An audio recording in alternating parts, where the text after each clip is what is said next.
ನಮಸ್ಕಾರ ಸ್ನೇಹಿತರೆ, welcome to Shilpa hair Kannada ವ್ಲಾಗ್ಸ್ಗೆ. ಎಲ್ಲರೂ ಹೇಗಿದ್ದೀರಾ? ನಾನು ಕೂಡ ತುಂಬ ಚೆನ್ನಾಗಿದ್ದೀನಿ. ಏನಪ್ಪ ಅಂತಂದರೆ ಇವತ್ತು ಸ್ಲೀವ್ಸ್ ಕಟ್ಟಿಂಗು ಮತ್ತು ಬಾಡಿ ಮೆಜರ್ಮೆಂಟಿಂಗು ಸ್ವಲ್ಪ ಮಾಹಿತಿ ಕೊಡೋಣ ಅಂತ ಬಿಗಿನರ್ಸ್ಗಳಿಗೆ. ಏನಪ್ಪ ಅಂತಂದರೆ ಇಲ್ಲಿ ಡೌನಿಂಗು ಮತ್ತು ಸ್ಲೀವ್ಸ್ ಲೆಂತ್ ಎಷ್ಟಿದೆ ಅಂತ ನೋಡೋಣ. ಸ್ಲೀವ್ಸ್ ಲೆಂತ್ ಬಂದುಬಿಟ್ಟು 6 ಇಂಚಿದೆ ಸ್ನೇಹಿತರೆ.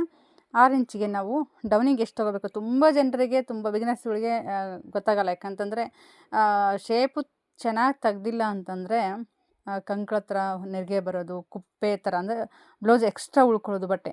ಆ ರೀತಿ ಆದರೆ ಫಿನಿಶಿಂಗ್ ಚೆನ್ನಾಗಿ ಬರೋಲ್ಲ. ಅದಕ್ಕೋಸ್ಕರ ಇಲ್ಲಿ ನಾನು ಯಾವ ರೀತಿ ಮಾಡೋದಪ್ಪ ಅಂತ ತೋರಿಸ್ಕೊಡ್ತೀನಿ. ಇಲ್ಲಿ ನೋಡ್ತಾ ಇರ್ಬೋದು, ಡೌನಿಂಗ್ ಬಂದು 3 ಇಂಚು, ಇಲ್ಲಾಂದರೆ 2.25 ಇಂಚು ತೊಗೊಂಡ್ರೂ ಪರವಾಗಿಲ್ಲ, ಕರೆಕ್ಟಾಗಿ ಆಗುತ್ತೆ. 2.25 ಇಲ್ಲಾಂದರೆ 3 ಇಂಚು ಸಾಕಾಗುತ್ತೆ 6 ಇಂಚು ಸ್ಲೀವ್ಸ್ ಲೆಂತಿಗೆ. ಇಲ್ಲಿ ಮಾರ್ಕ್ ಮಾಡ್ಕೊಂಡಿದ್ದೀನಿ. ಈ ರೀತಿ ನನಗೆ ಎಕ್ಸ್ಟ್ರಾ ಏನು ಸ್ವಲ್ಪ ಬೇಕಾಗಲ್ಲ, ಬಟ್ಟೆ ಆ್ಯಡ್ ಮಾಡ್ಕೊಳ್ಳೋದು ಅವಶ್ಯಕತೆ ಇಲ್ಲ, ಸಾಕಾಗುತ್ತೆ. 1.5 ಇಂಚ್ ಬಿಟ್ಕೊಂಡ್ರೂ ಆರಾಮಾಗಿ ಆಗುತ್ತೆ ನಮಗೆ. ಈ ರೀತಿ ಮಾರ್ಕ್ ಮಾಡಿಕೊಂಡು ಕಟ್ಟಿಂಗ್ ಮಾಡೋದ್ರಿಂದ ತುಂಬ ಚೆನ್ನಾಗೇ ಬರುತ್ತೆ. ಅಂದರೆ ಎಷ್ಟಪ್ಪ ಅಂತಂದರೆ 3ರಿಂದ 4.25 ಇಂಚ್ ಏನಾದರೂ ಸ್ಲೀವ್ಸ್ ಇತ್ತಪ್ಪ ಅಂತಂದರೆ 2 ಇಂಚು ಡೌನಿಂಗನ್ನು ತೊಗೋಬೋದು. 5 ಇಂಚು 6, 7 ಆ ರೀತಿ ಇತ್ತು ಅಂತಂದರೆ 2.25 ಇಂಚು ಡೌನಿಂಗ್ ತೊಗೊಂಡ್ರೆ ಚೆನ್ನಾಗಿರುತ್ತೆ. ಮತ್ತು 6 ಇಂಚ್ ಮೇಲೆ 6 ಇಂಚು, 7 ಇಂಚು, 8 ಇಂಚು ಆ ರೀತಿ ಬಂತು ಅಂದರೆ 3 ಇಂಚು ಕಂಪಲ್ಸರಿ ಡೌನಿಂಗ್ ಅನ್ನೋದು ತೊಗೊಳ್ಳೇಬೇಕಾಗುತ್ತೆ. ಇಲ್ಲ ಅಂತಂದರೆ ಕಂಕ್ಳ ಹತ್ರ ನೆರಿಗೆ ಶೇಪು ಚೆನ್ನಾಗೇ ಕೂರಲ್ಲ, ಆ ರೀತಿ ಎಲ್ಲ ಆಗುತ್ತೆ. ಎಷ್ಟು ಬ್ಲೌಸ್ ನಾವು ಸ್ಟಿಚಿಂಗ್ ಮಾಡ್ತೀವೋ ಕಟ್ಟಿಂಗ್ ಕೂಡ ಅಷ್ಟೇ ಇಂಪಾರ್ಟೆಂಟ್ ಆಗಿರುತ್ತೆ. ಅದು ಕಂಪಲ್ಸರಿ ನಾವು ಫ್ರಂಟಲ್ಲಿ ನಾವು ಶೇಪ್ ತೆಗೆದು ಸ್ಟಿಚ್ ಮಾಡೋದ್ರಿಂದ ಕರೆಕ್ಟಾಗೆ ಬರುತ್ತೆ ಬ್ಲೌಸು. ಈ ರೀತಿ ನಾಚ್ ಹೊಡ್ಕೊಳ್ಳಿ.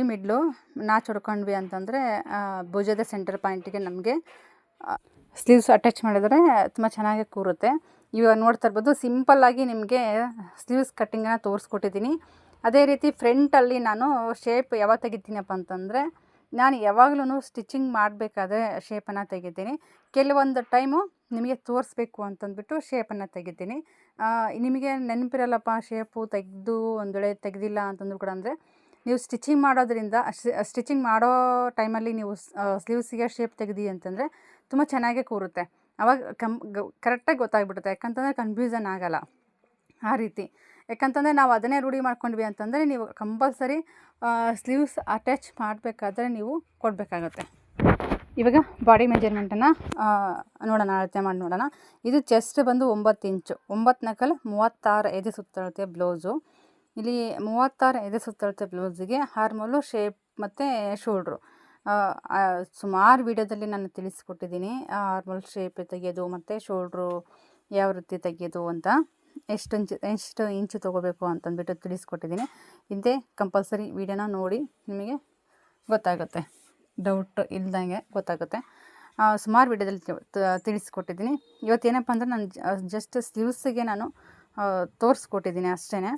ಇಲ್ಲಿ ನಾನು ಈ ಒಂದು ಬ್ಲೌಸನ್ನು ಕಟ್ಟಿಂಗ್ ಮಾಡಿಕೊಂಡು ಸ್ಟಿಚಿಂಗ್ ಕೂಡ ಮಾಡಬೇಕು. ಸುಮಾರು ಲೈನಿಂಗ್ ಬ್ಲೌಸ್ಗಳು, ಅಂದರೆ ವಿತೌಟ್ ಲೈನಿಂಗ್ ಬ್ಲೌಸು ಇದ್ದಾವೆ. ನಮ್ಮ ಸಿಂಗಲ್ ಬ್ಲೌಸ್ಗೆ ನಮ್ಮ ಹಳ್ಳಿ ಕಡೆ ಯಾವ ರೀತಿಯಪ್ಪ ಎಷ್ಟು ರೇಟು ಅಂತ ಹೇಳೋದಾದರೆ, ಸಿಂಗಲ್ ಬ್ಲೌಸು ನೀವು ನೋಡಿದರೆ ಶಾಕು ಹಾಕ್ಬೋದು. ಹಳ್ಳಿ ಕಡೆ ಹಳ್ಳಿ ಜನ ನೋಡೋದಾದರೆ ಈ ಶಾಕ್ ಅಂತ ಅನ್ಸೋದೇ ಇಲ್ಲ. ಹೌದು, ಇಷ್ಟೇ ನಾವು ಕೂಡ ತೊಗೊಳ್ಳೋದು ಅಂತ ಅಂತೀರಾ. ಬಟ್ ಸಿಟಿ ಜನ ನೋಡಿದರೆ ನೀವು ಇಷ್ಟೇನಾ, ಅಷ್ಟು ಕಡಿಮೆನಾ, ಇದರಲ್ಲಿ ಏನು ಉಳಿಯುತ್ತೆ ನಿಮಗೆ ಅಂತ ಅನಿಸ್ಬೋದು. ಇಲ್ಲ, ನಮ್ಮ ಏರಿಯಾ ತಕ್ಕಂಗೆ ನಾವು ತೊಗೋಬೇಕಾಗುತ್ತೆ. ನಮ್ಮ ಏರಿಯಾದಲ್ಲಿ, ಸುತ್ತಮುತ್ತ ಏರಿಯಾದಲ್ಲಿ ಎಷ್ಟು ತೊಗೊತಾರೋ ಅಷ್ಟನ್ನು ನಾವು ತೊಗೋಬೇಕಾಗುತ್ತೆ. ಜಾಸ್ತಿ ರೇಟ್ ಮಾಡಿದರೆ ಏನಪ್ಪ ಅಂತಂದರೆ ಯಾರೂ ಬರಲ್ಲ, ಅವ್ರು ಅಷ್ಟು ತೊಗೊತಾರೆ, ನೀವೇನಿಷ್ಟು ತೊಗೊತೀರ ಅಂತ ಅಂತಾರೆ. ಸಿಂಗಲ್ ಬ್ಲೌಸು, ಓನ್ಲಿ ಸಿಂಗಲ್ ಬ್ಲೌಸಿಗೆ ನಾನಿವತ್ತು ನಮ್ಮ ಹಳ್ಳಿ ಕಡೆ ಏನು ರೇಟಪ್ಪ ಅಂತ ಹೇಳೋದಾದರೆ, ಎಲ್ಲ ಚೆನ್ನಾಗಿ ನೀಟಾಗಿ ಫಿನಿಶಿಂಗು ಅಳತೆ ಎಲ್ಲ ನೀಟಾಗಿತ್ತಪ್ಪ ಅಂತಂದರೆ, ಅಂದರೆ ಇಷ್ಟೇ ಅಂತಲ್ಲ, ನೀಟಾಗೇ ಇರುತ್ತೆ, ಬಟ್ ಇಲ್ಲಂತಲ್ಲ.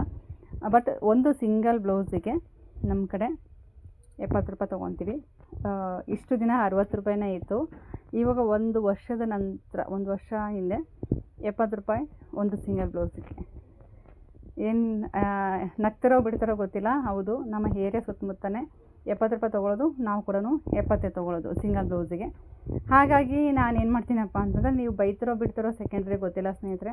ಯಾಕಂತಂದರೆ ಇದು ಕೂತ್ಕೊಂಡು ಸೇಮ್ ಲೈನಿಂಗ್ ಬ್ಲೌಸ್ ಸ್ಟಿಚ್ ಮಾಡೋದು ಒಂದೇ, ಈ ಸಿಂಗಲ್ ಬ್ಲೌಸ್ ಸ್ಟಿಚ್ ಮಾಡೋದು ಸ್ವಲ್ಪ ಕಷ್ಟನೇ.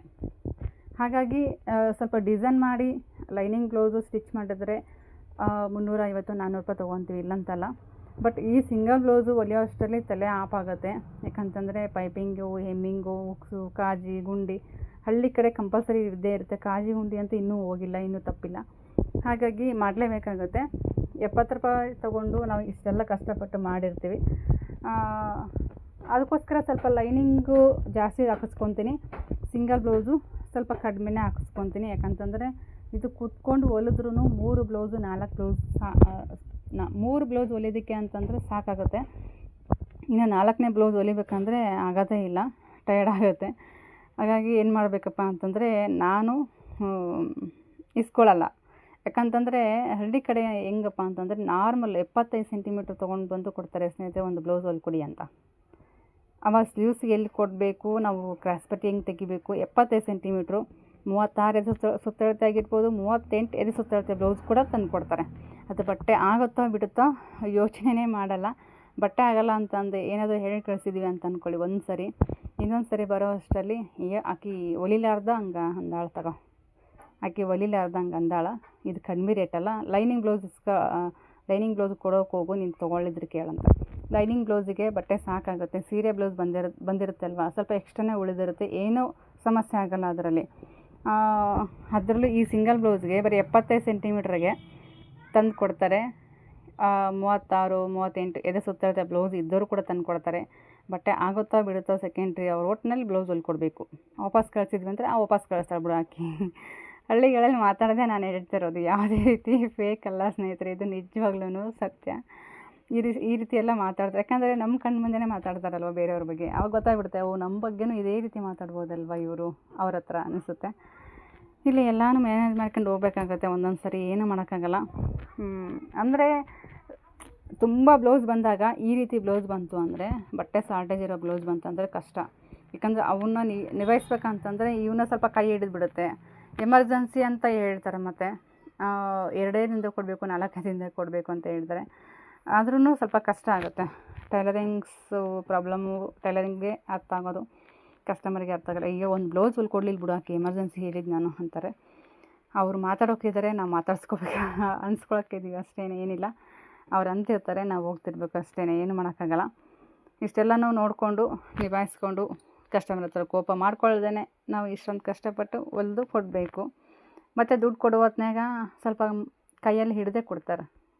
ದುಡ್ಡಿನ ವಿಚಾರ ಅಂತ ಬಂದಾಗ 3-4 ಬ್ಲೌಸ್ ಹೊಲಿಸಿದ್ರು ಅಂತ ಅಂದ್ಕೊಳ್ಳಿ ಸ್ನೇಹಿತರೆ, ಅದರಲ್ಲಿ ಒಂದು 50 ರೂಪಾಯಿ ಕಡ್ಕೊಂಡು ಕೊಡ್ತಾರೆ ಅವರು. ಹಂಗೂ ಕೂಡ ಮಾಡ್ತಾರೆ. ಅದರಲ್ಲೇ ಹೋಯ್ತು ನಮ್ಮದು. ಕೂತ್ಕೊಂಡು ಸೊಂಟ ನೋವು ಬರೋ ತನೂ ಸ್ಟಿಚ್ ಮಾಡಿರ್ತೀವಿ, ಕೂತ್ಕೊಂಡು ಎಲ್ಲ ಪೇಷನ್ಸಿಂದ ಸ್ಟಿಚ್ ಮಾಡಿರ್ತೀವಿ. ಅದನ್ನೆಲ್ಲ ಏನೂ ಅರ್ಥನೇ ಮಾಡ್ಕೊಳ್ಳಲ್ಲ. ನಮ್ಮ ಕಡೆ ಈ ಸಿಂಗಲ್ ಬ್ಲೌಸ್ ಬಂದು ಜಸ್ಟು 70 ರೂಪಾಯಿ ತೊಗೊತೀವಿ. ಲೈನಿಂಗು ಇತ್ತೀಚೆಗೆ ಸ್ವಲ್ಪ ರೇಟು ಆಗಿದೆ. ಹಾಗಾಗಿ ಕ್ಯಾನ್ವಾಸ್ ಹಾಕಿ ಸ್ಟಿಚ್ ಮಾಡೋದು, ಬೋಟ್ ನೆಕ್ ಸ್ಟಿಚಿಂಗು ನೆಕ್ಸ್ಟ್ ವಿಡಿಯೋದಲ್ಲಿ ನಾನು ತಿಳಿಸ್ಕೊಡ್ತೀನಿ. ಹಳ್ಳಿ ಕಡೆ ಏನು ರೇಟ್ ತೊಗೊತೀವಿ ಅಂತ. ಹೋದ ವರ್ಷ ಇದ್ದಂಗೆ ಈ ವರ್ಷ ಇಲ್ಲ, ಸ್ವಲ್ಪ ಚೇಂಜಸ್ ಮಾಡಬೇಕು ಅಷ್ಟೇ, ಮಾಡ್ಕೋಬೇಕು. ಏನು ಮಾಡೋಕ್ಕಾಗಲ್ಲ, ನಾವೇ ಮಾಡ್ಕೋಬೇಕು. ಯಾಕಂತಂದರೆ ಇವತ್ತು ಉಕ್ಸ್ ಆಗಿರ್ಬೋದು, ಥ್ರೆಡ್ ಆಗಿರ್ಬೋದು, ಲೇಸ್ ಆಗಿರ್ಬೋದು, ಕ್ಯಾನ್ವಾಸ್ ಆಗಿರ್ಬೋದು, ಪ್ರತಿಯೊಂದೂ ಜಾಸ್ತಿ ರೇಟ್ ಮಾಡಿದ್ದಾರೆ. ಅದ್ರ ತಕ್ಕಂಗೆ ನಮ್ಮದು ತಪ್ಪಿಲ್ಲ, ನಾವು ಕೂಡ ಜಾಸ್ತಿ ಮಾಡೋದ್ರಲ್ಲಿ ನಮ್ಮದು ತಪ್ಪಿಲ್ಲ, ನಾವು ಕೂಡ ಜಾಸ್ತಿ ಮಾಡಲೇಬೇಕಾಗತ್ತೆ. ಟೈಲರ್ಸ್ ಎಲ್ಲರಿಗೂ ಹೇಳ್ತಾ ಇರೋದು, ಸ್ವಲ್ಪ ಜಾಸ್ತಿನೇ ಮಾಡಬೇಕು. ಯಾಕಂದರೆ ನಮ್ಮ ಹಳ್ಳಿ ವಾತಾವರಣ ತಕ್ಕಂಗೆ ನಾವು ಸ್ವಲ್ಪ ಜಾಸ್ತಿ ಮಾಡಬೇಕಷ್ಟೇ. ನಮ್ಮ ಸಿಟಿ ಲೆಕ್ಕಕ್ಕೆ ನಾವು ಹೋದರೆ ನಮ್ಮ ಹತ್ರ ಯಾರೂ ಬರೋಲ್ಲ ಸ್ಟಿಚ್ ಮಾಡಿಕೊಡಿ ಅಂತ. ಅಲ್ಲಿ ಸಿಟಿಗೆ ಹೋಗ್ತಾರೆ ಹೊರತಾಗಿ ಇಲ್ಲಿ ಬರೋಲ್ಲ ಹಳ್ಳಿ ಕಡೆ. ನೀವು ಎಷ್ಟೇ ಫಿಟ್ಟಿಂಗು, ಎಷ್ಟೇ ಫಿನಿಷಿಂಗು, ಎಷ್ಟೇ ನೀಟಾಗಿ ಹೊಲ್ದು ಕೊಟ್ಟರು ಕೂಡ ಒಂದು 10 ರೂಪಾಯಿ ಜಾಸ್ತಿ ತೊಗೊತೀವಿ ಅಂತಂದರೆ ಬರೋದೇ ಇಲ್ಲ. ಇನ್ನು 10 ರೂಪಾಯಿ ಕಡಿಮೆ ತೊಗೊಳ್ಳಿ ಬರ್ತಾರೆ ಹುಡ್ಕೊಂಡು. 10 ರೂಪಾಯಿ ಕಡಿಮೆ ತೊಗೊಂಡಾಗ ಏನಾಗುತ್ತೆ ಅಂತಂದರೆ ನಮಗೆ ಲಾಸ್ ಆಗುತ್ತೆ ಅಷ್ಟೇ, ವ್ಯತ್ಯಾಸ ಏನಿಲ್ಲ ಅದರಲ್ಲಿ. ಸ್ವಲ್ಪ ಕಡಿಮೆ ತೊಗೊಂಡು ಎಲ್ಲ ನೀಟಾಗಿ ಹೊಲ್ಕೊಟ್ವಿ ಅಂತಂದರೆ ಒಳ್ಳೆಕಪ್ಪ, ಚೆನ್ನಾಗಿ ಹೊಲ್ಕೊಡ್ತಾಳಪ್ಪ, ನೀಟಾಗಿ ಹೊಲ್ಕೊಡ್ತಾಳೆ ಅಂತ.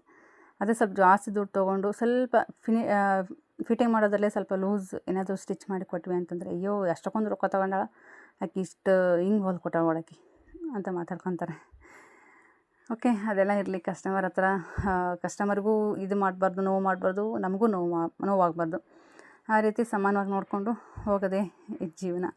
ನೋಡಿದಲ್ವಾ ಈ ಒಂದು ಬ್ಲೌಸ್ ಕಟ್ಟಿಂಗು ಇಷ್ಟು ಕಂಪ್ಲೀಟಾಗಿ ಆಯಿತು. ಇದು ಸ್ಟಿಚಿಂಗ್ ಕೂಡ ಮಾಡಬೇಕು. ಇನ್ನೂ ಕಟಿಂಗ್ ಮಾಡಿರೋ ಬ್ಲೌಸ್ಗಳು ಇದ್ದಾವೆ ಸ್ನೇಹಿತರೆ, ಅದನ್ನು ಕೂಡ ಸ್ಟಿಚಿಂಗ್ ಮಾಡಬೇಕು. ಕರೆಂಟ್ ಇಲ್ಲದ ಟೈಮಲ್ಲಿ ನಾನು ಸ್ಟಿಚಿಂಗ್ ಮಾಡಲ್ಲ. ಕಟಿಂಗ್ ಮಾಡಿ ಇಟ್ಕೊಂಡ್ರೆ ಕರೆಂಟ್ ಬಂದ ತಕ್ಷಣ ನಮಗೆ ಸ್ಟಿಚಿಂಗ್ ಮಾಡೋಕ್ಕೆ ಈಸಿ ಆಗುತ್ತೆ ಅಂತ ಕಟಿಂಗನ್ನು ಮಾಡ್ಕೊಂಡು